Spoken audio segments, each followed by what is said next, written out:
Kasama natin ngayon si Nino Bonito Padilla, the founding chairman of Cebu Press Club. Nino?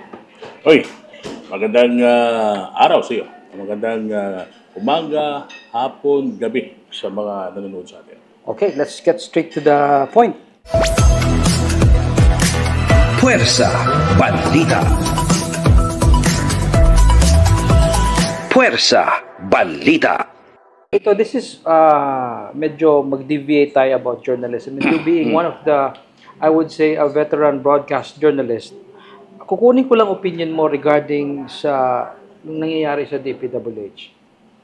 Kung may mga santo man ang mga scammers, kung may santo man ang mga engineers at mga politiko na kurakot, doon sila magsisimba sa DPWH. Ang bawat sintimo na nakaw nila ay isang classroom ng isang bata na dapat sana mag-aral ng matino.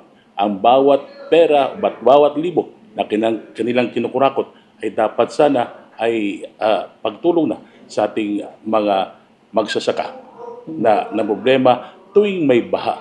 Ang kanilang mga lupain, kanilang sinasaka ay lubog sa baha. Kaya bawat sintimo na kanilang kinukurakot ay ilang mga kababayan po natin ang problema dito.